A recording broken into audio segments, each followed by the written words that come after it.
Very excited to welcome in WWE Hall of Famer, the showstopper himself, Shawn Michaels, ahead of the 25th anniversary of Monday Night Raw. That episode will air live on the UFC Network, 8, 7 Central on Monday, January 22nd, emanating from the Barclays Center and where it all began at the Manhattan Center. And Shawn, please, let's start off. Take me back to where it all began. January 11th, 1993, Episode 1.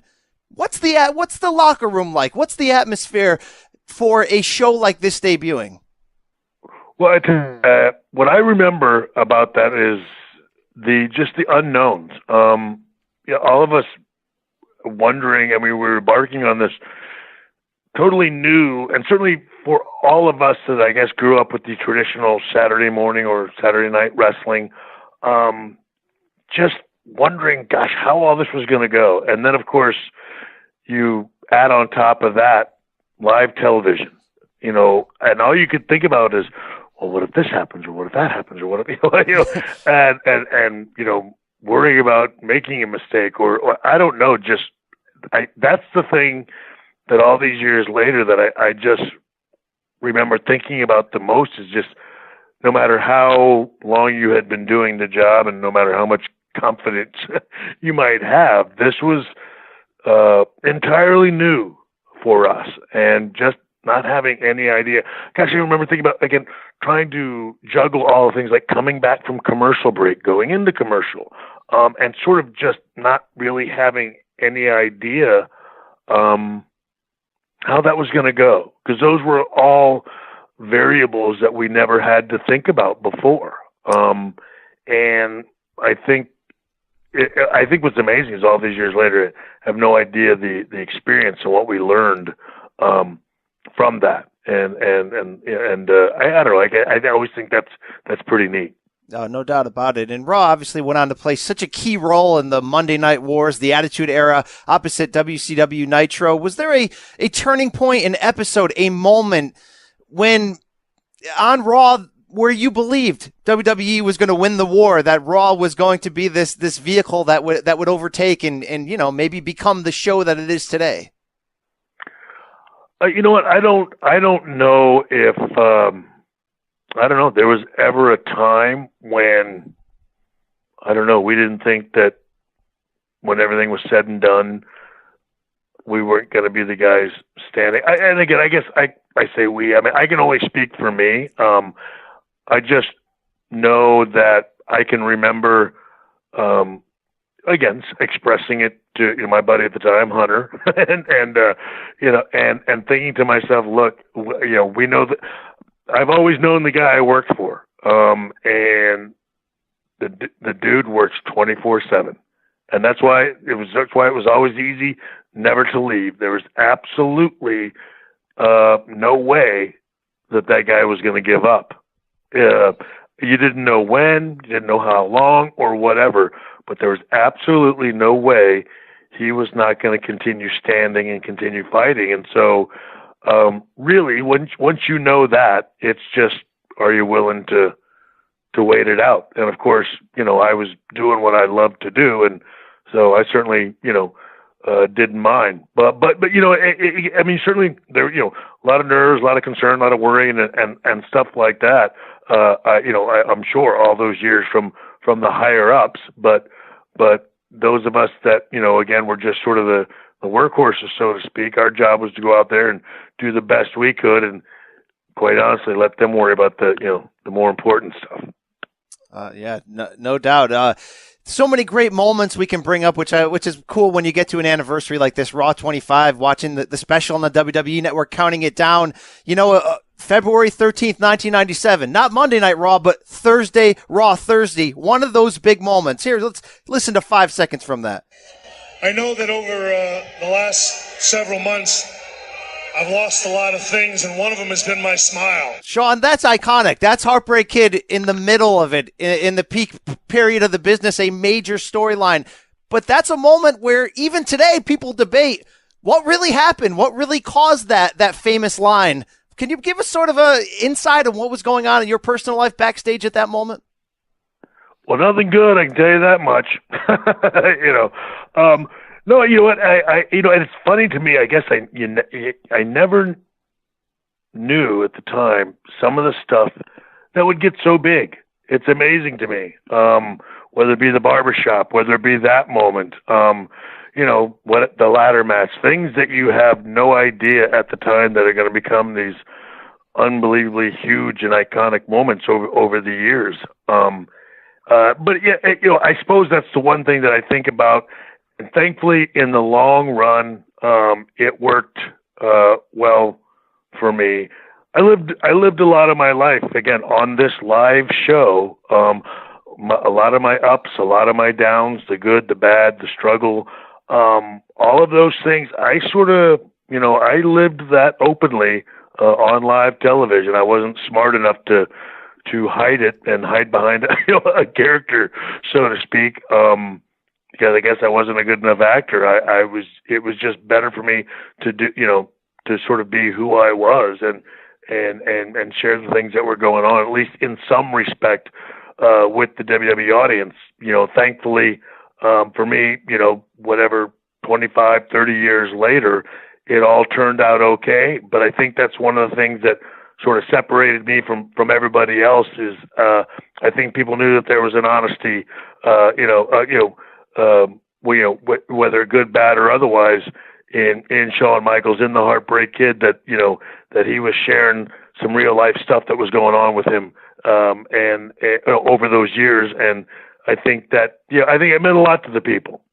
Shawn, you got this incredible legacy. I mean, great career, Mr. WrestleMania, all that great stuff. Typically regarded as the pound-for-pound best in-ring performer to so many fans, critics alike. I'm curious, though, on what you think, who may share that line on today's game, because, we saw a very public war on social media between Roman Reigns and Kenny Omega, both claiming, no, I'm that guy. I think a lot of fans would say, well, hold on, guys, AJ Styles might be that guy. From your opinion, who is the best in-ring performer today? Beats me. I don't. I think about that as much as now as I did when I was doing it, which is not very much. You know what? Those are questions that people are going to continue to ask about everything. And I guess in every line of work, and that's going to be a matter of someone's opinion or the time they were watching or their generation or the guys they like. Quite honestly, when everything's said and done, I don't think anybody makes that decision, right? I mean, for me, Michael Jordan's going to be the greatest basketball player that ever, played the game. From a different generation, they're going to say Bill Russell. From this generation, they're probably going to say LeBron. And I certainly can't say any of them are wrong. So I got to be honest. I'm old. I'm boring. I'm 52. I see everything in the rearview mirror. The fact that you get talked about, I think, is a positive thing. Now, this is a generation where people don't talk about it. The guys themselves talk about it more so than everybody else. And so I guess I'm not comfortable doing that. It was one thing to do it for television and part of a character, but I think the wrestling business is in great hands. I think there's a ton of talent out there now. That much I will say. As I'm over here in the UK and I'm working with NXT, I see international talent from all over the world now. I'm being exposed now to so much more wrestling than I think I ever have. And I have to tell you, I for one think that the wrestling business and the WWE are in great hands for the future, because there is, I don't know who the best is, don't care. I just know that there's a lot of great talent out there, and that bodes well for wrestling fans across the world, if you ask me. Very fair answer there. Very Switzerland answer, but we'll take that, HBK. We'll take that. You mentioned working with NXT. We see a lot on social media. Not only are you ripped at your age, you say you're boring and old, you're ripped at this age. We could probably still see you out there today if you wanted to. But when it comes to working with the next generation in NXT, what do you most want to pass down to them? Believe it or not, I want to pass on to them again some of the stuff that you just talked about, that when everything is said and done, it's going to be, even if they're mentioned in the conversation, take that, and be happy with it.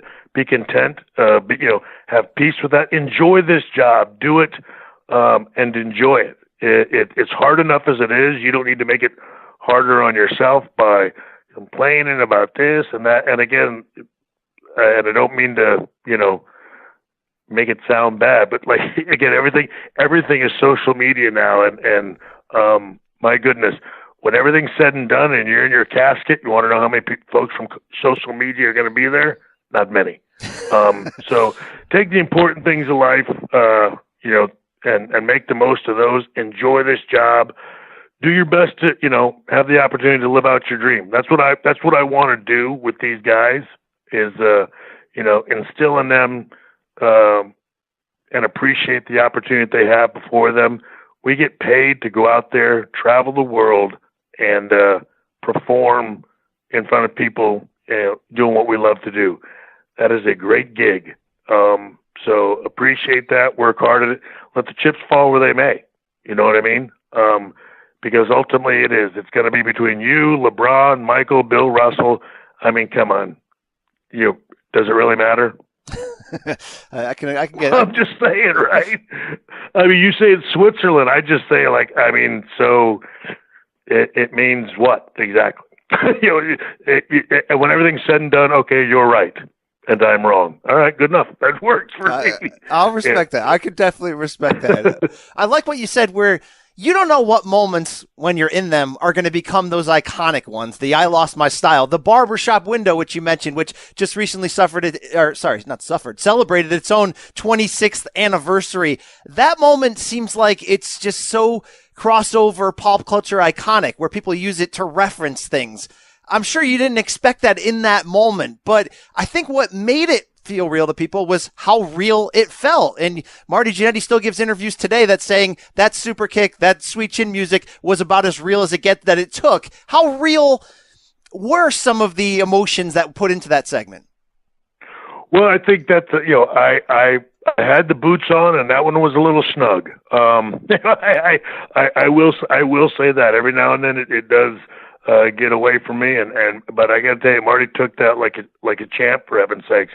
But it is, and I guess that's sort of my point is you just never know. And to your point, it's not like we went into any of these moments thinking like this is going to be something that people will remember forever. And they'll make shirts about it, and then they'll reference things. You're so caught up in doing it at the time, and you're so busy, and you're in the moment that you want it to go well. You want to give your best effort, but you have absolutely no idea that it's going to be something that that people will remember forever. And I guess that's again one of those things that you do. You try to pass on. That, don't be afraid to step outside the box. Go ahead and give it a whirl. Give it a try. Even if somebody's saying, oh, that's not going to work, or this is dumb, or that's stupid. Again, even if the social media crowd is saying this, you just don't know what is going to connect with people. And 9 times out of 10, it is something that's real. It is something that's authentic because I think, I think fans can see that. I think they know the difference.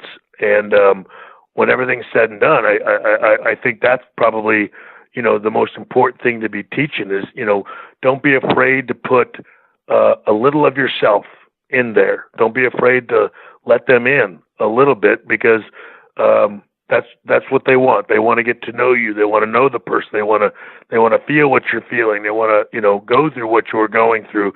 But, it's a risk to do that. And I think that's one of the things that, certainly the generation that I was in, that we sort of stumbled upon, during all those, nights and all those Mondays on Monday Night Raw, because it was live. It's impossible to get it right each and every time. And I think over the years, those live moments that were captured, good, bad, or otherwise, made a difference and impacted and changed the wrestling business, for all times.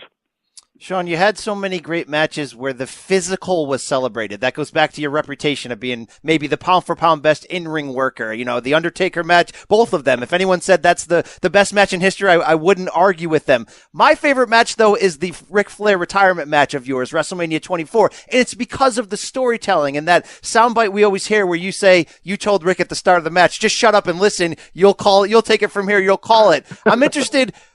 How much is the art of calling the match? How important was that to you in putting forth the kind of classics that you did? Well, truth be told, when it came to that kind of stuff, like I'm a bit of a control freak. But just from the standpoint is that, again, emotionally, I just knew where I wanted, and certainly like that match, that match was. Quite honestly, it was my, whatever it is you want to call it, as cheesy as it sounds, it was my sort of love letter to Ric Flair, and my way of, trying to show him, certainly from, not only, again, the friendship that we had, but also the impact that he had on the 15-year-old me, and trying to convey that to him, through a wrestling match, and knowing that I couldn't be, the only guy that he had that effect on. And you hope that the other 80,000 fans out there get that. And clearly, everyone did, and the millions watching at home did. But, it really is. It's sort of just making that decision as a performer to say, look, this is something I want to do. Please let me do it. But we've got to, I know the feeling, I know the emotion. You know what I mean? It's not because you don't want them not to do anything or to mess it up, but because it's your feeling and it's your emotion. So you've got to be the one to sort of be the one that's driving that, if that makes any sense. And so that's why I was sort of so adamant, about that. And honestly, most of my matches were like that. As I've always told people, I probably wrestled way too much from my heart than from my head. But I think, honestly, for me, that's what made the difference over the years, in those matches, was me sort of doing it more from a, again, the 15-year-old wrestling fan in me. Hey, it worked, Shawn. It worked. And you talk about wrestling on emotions. I just went on a bender of watching the Midnight Rockers and that feud with Buddy Rose and Doug Summers from the AWA days, the bloodbaths, the heart, the coming up from fighting from underneath. I mean, that's wrestling with emotion. That was great stuff. That was my introduction to you, and that's what really made me a fan for life. Well, and that's the thing, and I got to tell you, that's one of the first places I learned it. I mean, Buddy was great at that, and sort of conveying that, and it really was. I mean, I think about that. My goodness, what an unbelievable opportunity! I mean, I think Marty and I had probably been wrestling for maybe 2 years at that time, and to have the opportunity to get in there with those guys night after night. So seasoned and knew what they were doing. That's again, that's like getting a PhD at 21. For heaven's sake, that's just and it was. I think that's one of the first places. And Buddy Rose was one of the first guys that really ever sort of taught us in a way that was maybe not what I would say was so the so traditional old school way. And he was a big part, of certainly of my growth, and I think Marty would probably say the same thing. Shawn, the 25th anniversary of Monday Night Raw. It's January 22nd, 8/7 Central on the USA Network, emanating from the Barclays Center and the Manhattan Center. We look forward to seeing you get the band back together and see what kind of great reunion we can have. Thanks so much for joining us, Shawn, and best of luck in the future. You bet. Thank you so much.